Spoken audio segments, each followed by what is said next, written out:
Namaku Yanti. Sehari-hari pekerjaanku adalah pedagang sembako di pasar ini. Kegiatan ini kujalani sejak aku lulus kuliah.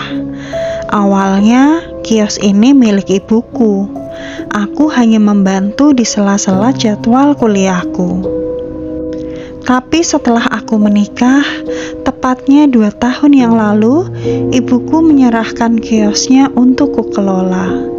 Mungkin karena umur beliau juga sudah tidak muda lagi, dan dia lebih sering sakit-sakitan bila kecapean. Aku membuka kios jam 6 pagi, dibantu oleh 2 pegawai, dan kios biasa tutup jam 3 sore. Kenapa sih kok mau bekerja sebagai pedagang? Bukan pegawai kantoran seperti orang lain. Padahal aku sarjana. Cibiran itu sering kudengar.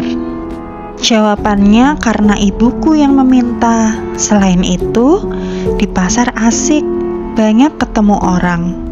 Dan banyak sekali cerita terjadi silih berganti. Seperti yang akan kuceritakan ini. Cerita ini tentang sepasang suami istri pengamen yang kerap mengamen di pasar ini. Sudah lebih dari 1 tahun dia mengamen di sini. Tiap hari para pedagang pun sudah kenal dengannya. Kami biasa menyebutnya Inyong, karena dia berasal dari Tegal. Makanya dia memanggil dirinya sendiri Inyong. Dan para pedagang ikut-ikut memanggilnya dengan nama Inyong. Pak Inyong dan Bu Inyong adalah pengamen yang cukup ramah. Bapaknya bertugas memainkan gitar, istrinya yang menyanyi.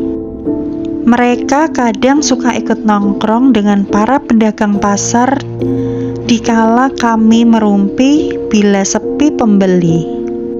Bahkan, bila kehabisan uang receh, aku biasa menolak memberi uang dengan isyarat lambaian tangan kepadanya. Dia hanya senyum sambil berkata, "Besok double loh."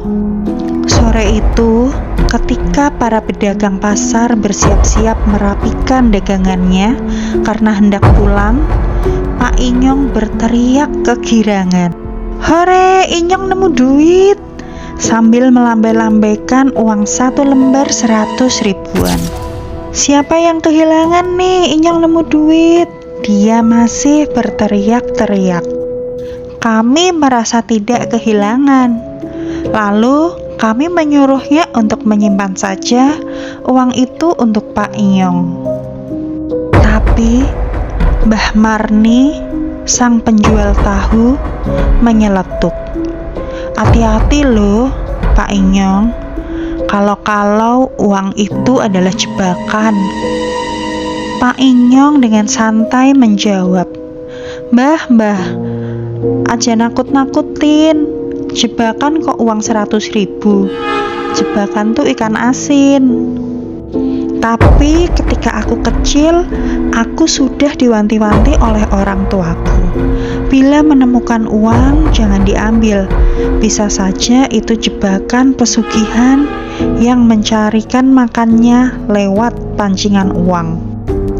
Dan biasanya uang pancingan itu sengaja dibuang di pasar. Semenjak kejadian itu, pengamen Inyong tidak pernah kelihatan lagi di pasar. 2 minggu setelahnya, ada cerita di pasar ini. Mbak Sri penjual ayam menceritakan bahwa pengamen Inyong meninggal karena sakit di kampung.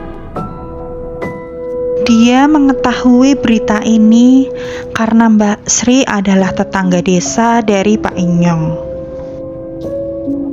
Jadi ceritanya, setelah dia mendapatkan uang 100 ribu itu, dalam perjalanan pulang ke kosnya, dia mampir ke warung untuk membeli rokok menggunakan uang itu. Dia pun berjalan pulang sambil merokok. Sesampainya di kos, dia terbatuk-batuk. Kondisinya yang awalnya sehat tidak membuatnya curiga. Dia mengira hanya kecapean saja. Hari pertama dia istirahat saja di kos, dan tidak lupa dia meminum obat yang dibelinya di warung. Tapi batuknya tak kunjung reda. Di hari kedua, batuknya semakin menjadi, bahkan disertai dengan bercak darah. Akhirnya, Bu Inyong membawanya pulang kampung ke Tegal. Tapi naas, setelah 1 hari dia sampai di kampungnya, dia menghembuskan nafas terakhir. Pak Imam, pedagang siomay yang kebetulan satu tempat kos dengan pengamen Inyong, juga bercerita bila 2 hari itu Pak Inyong batuk seakan tanpa henti. Bahkan suara batuknya sampai terdengar oleh penghuni kos di kamar lain. Entah Pak Inyong meninggal karena uang jebakan itu atau karena penyakit yang dideritanya, kami tidak tahu. Karena Pak Inyong memang tidak pernah periksa ke dokter. Akhirnya, kami para pedagang pasar ini sepakat untuk mengumpulkan uang donasi tanda bela sungkawa untuk pengamen Inyong yang akan diserahkan diwakilkan oleh Mbak Sri Ayam. Semoga Pak Inyong tenang di tempatnya dan Bu Inyong diberi ketabahan. Apakah kalian percaya dengan uang jebakan pesugihan?